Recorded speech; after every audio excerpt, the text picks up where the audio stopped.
अस्सलाम वालेकुम दोस्तों, मैं हूं मोहम्मद रिजवान और आप देख रहे हैं मेरा YouTube channel Mohammad Rizwan official. उम्मीद करता हूं आप सब खैरियत से होंगे। अल्हम्दुलिल्लाह मैं भी ठीक हूं। तो दोस्तों, आज की इस वीडियो में हम मदीना मुनव्वरा में मौजूद जबल ओहद पहाड़ की तरफ जा रहे हैं, जहां पर मुशरिकीन मक्का और मुसलमानों के दरमियान इस्लाम का दूसरा बड़ा गज़वा पेश आया था। तमाम दोस्तों ने मेरी वीडियो के साथ साथ रहना है ताकि आपको इस गज़वा के मुतालिक हमारी इस्लामी तारीख़ में जो वाक़यात सुनने को मिलते हैं उनके बारे में बता सकूं, और साथ साथ 70 सहाबा कराम जो शहीद हुए थे उनके कब्रिस्तान की ज़ियारत भी करवा सकूं। तो दोस्तों, जबल ओहद मदीना मुनव्वरा के शुमाली जाने वाक़ है। कुदरती सूरत में नज़र आने वाला ये पहाड़ी सिलसिला मशरक़ से मगरब की तरफ तकरीबन 7 किलोमीटर तक फैला हुआ है, जबकि इसकी चौड़ाई 3 किलोमीटर के लगभग है और इसकी बुलंदी 300 मीटर के करीब है। इमाम बुखारी रिवायत करते हैं कि नबी करीम हज़रत मोहम्मद सल्लल्लाहु अलैहि वसल्लम एक मरतबा जबल ओहद पर चढ़े। आप सल्लल्लाहु अलैहि वसल्लम के हमरा हज़रत अबू बकर सिद्दीक़, हज़रत उमर फ़ारूक, हज़रत उस्मान रज़ी अल्लाह तआला अन्हु भी मौजूद थे। तो वो पहाड़ खुशी से हिलने लगा। तो आप सल्लल्लाहु अलैहि वसल्लम ने पहाड़ पर अपना पाँव मारकर फरमाया, ऐ ओहद ठहर जा, ऐ ओहद तुझ पर एक नबी है और एक सिद्दीक़ है और 2 शहीद हैं। यानी नबी तो हजूर पाक सल्लल्लाहु अलैहि वसल्लम खुद थे, सिद्दीक़ हज़रत अबू बकर सिद्दीक़ रज़ी अल्लाह तआला अन्हु थे, और 2 शहीद यानी हज़रत उमर और हज़रत उस्मान रज़ी अल्लाह तआला अन्हु थे। चुनाचे जैसा कि हजूर पाक सल्लल्लाहु अलैहि वसल्लम ने फरमाया वैसा ही हुआ। ओहद वो पहाड़ है जिसके मुतालिक हजूर पाक सल्लल्लाहु अलैहि वसल्लम ने फरमाया, हमको इससे मोहब्बत है और उसको हमसे मोहब्बत है। तो दोस्तों, अब हम इस कब्रिस्तान की तरफ जा रहे हैं जिसमें गज़वा ओहद की जंग में शहीद होने वाले 70 सहाबा कराम के जस्द खाकी मदफून हैं। इसी कब्रिस्तान में आप सल्लल्लाहु अलैहि वसल्लम के चचा हज़रत अमीर हमज़ा भी मौजूद हैं। तो दोस्तों, यही वो कब्रिस्तान है जिसके अंदर हमारे गज़वा ओहद में शहादत नोश फरमाने वाले सहाबा कराम मौजूद हैं।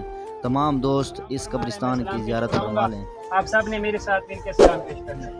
अस्सलामु अलैकुम। अस्सलामु अलैकुम या शुहदा ओहद। अस्सलामु अलैकुम। अस्सलामु अलैकुम या शुहदा ओहद। अस्सलामु अलैकुम। अस्सलामु अलैकुम या अमीर हमज़ा रज़ियल्लाहु तआला अन्हु।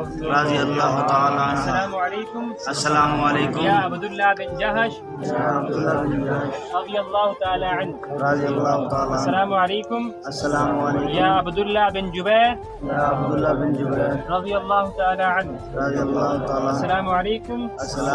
या मुसअब बिन उमैर रज़ियल्लाहु तआला अन्हु। अस्सलामु अलैकुम। या हंज़ला रज़ियल्लाहु तआला अन्हु। अस्सलामु अलैकुम। या अहल दियार मिनल मुमिनीन वल मुस्लिमीन। अब सामने देखें सीधे हाथ की तरफ, ये 2 कब्रें हैं जिसके ऊपर कबूतर बैठे हुए हैं। ये पहली कब्र है, इसके अंदर रसूलुल्लाह के प्यारे चचा महबूब चचा सैयदुश्शुहदा सैयदना अमीर हमज़ा राम फरमा रहे हैं, ये उनका मज़ार है।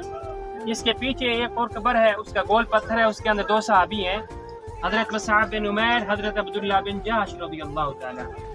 हज़रत मुसअब बिन उमैर वो सहाबी हैं जिनकी शक्ल आखिरी सलाम के साथ मिलती जुलती थी। इस्लाम लाने से पहले रोज़ाना 200 दिरहम का जोड़ा पहनते, एक बार पहनते दोबारा उसको ना पहनते, और ऐसे अतर लगाया करते। किसी भी गली से गुजरते तो लोगों को पता चल जाता यहाँ से मुसअब बिन उमैर गुजरे हैं, और उस गली में तकरीबन 4-4, 5-5 घंटे खुशबू रहती थी। जब इस्लाम के दायरे के अंदर दाखिल हुए तो उनकी वालदा ने उनको घर से निकाल दिया और उनसे कपड़े भी छीन लिए, और इसी तरह उन्होंने टाट का लिबास पहना। सबसे पहले मक्का से हिजरत करने वाले सैयदना मुसअब बिन उमैर हैं जो मदीना में पहुँचे थे, यहाँ पर मुसलमानों को कुरान पाक की तालीम दी थी। और इसी तरह हुजाज मोहतरम बदर के मकाम पर उनके हाथ में इस्लाम का झंडा था, और इसी तरह इसी गज़वा में भी उनके हाथ में इस्लाम का झंडा था। एक बाजू कटा तो दूसरे बाजू में इस्लाम के झंडे को पकड़ लिया, इस्लाम के झंडे को गिरने न दिया। फिर से मुशरिक ने वार किया, दूसरा बाजू कटा तो कटे हुए बाजू के साथ इस्लाम के झंडे को अपने सीने के साथ लगाए रखा, फिर भी इस्लाम के झंडे को गिरने न दिया। फिर से एक मुशरिक ने वार किया, नीचे ज़मीन पर गिर गए, लेकिन फिर भी इस्लाम के झंडे को गिरने न दिया। इतने में सैयदना अली और मुर्तज़ा मैदान में आते हैं और सैयदना मुसअब बिन उमैर के हाथ से इस्लाम का झंडा पकड़ लेते हैं। जब झंडा गिर जाता है तो शिकस्त, जिसके हाथ में झंडा होता है वही फातेह होता है। जब इसी मैदान के अंदर वो शहीद हो गए तो उनके हिस्से में पूरा कफन का हिस्सा भी ना आया। अगर सर को ढांकते तो पाँव नंगे हो जाते, पाँव को ढांकते तो सर नंगा हो जाता। بعد میں خیر بوٹی کے پتے لائے گئے، پیروں کو ڈھانکا گیا اور بعد میں ان کو مدفون کیا گیا۔ سیدنا مصعب بن عمیر نے کبھی بھی رسول اللہ سے یہ شک نہ کیا کہ رسول اللہ صلی اللہ علیہ وسلم دین اسلام نے مجھے کیا دیا ہے۔ یہ تو سوچے اسلام سے پہلے وہ شہزادے تھے، شہزادوں والی زندگی گزار رہے تھے، لیکن جب دین اسلام کے اندر آئے تو انہوں نے ساری دولت ٹھکرا دی، اللہ کے دین کے اوپر قربان ہو گئے۔ اب یہ الٹے ہاتھ پہ دیکھیں، یہ جو باؤنڈری ہے نا، اسی باؤنڈری کے اندر 67 صحابہ کرام ہیں، 3 یہاں پر ہیں، 67 وہاں پہ ہیں، ٹوٹل 70 صحابہ کرام اسی قبرستان کے اندر آرام فرما رہے ہیں۔ اور اسی غزوہ میں سیدنا حنظلہ کی شہادت کا واقعہ بھی پیش آیا۔ سیدنا حنظلہ کی شادی کو ایک رات گزری تھی، صبح صبح حی علی الجہاد کا اعلان ہوا، وہ غسل کے لیے بیٹھے تھے، غسل نہ کر سکے، اسی میدان میں تشریف لے آئے۔ جب یہاں پر تشریف لے آئے تو پھر اسی میدان میں شہید ہو گئے۔ جب یہاں پر شہید ہوئے تو اسی میدان سے فرشتے اٹھا کر آسمان پر لے گئے، آسمان پر ان کو غسل دیا گیا۔ جب آسمان سے واپس زمین پر لے آئے تو ان کی داڑھی سے سر سے پانی کے قطرے ٹپک رہے تھے، اسی لیے ان کو غسیل الملائکہ کا لقب دیا گیا۔ یہ سامنے مسجد سیدنا امیر حمزہ، لیکن اس کا تاریخ کے ساتھ کوئی تعلق نہیں ہے۔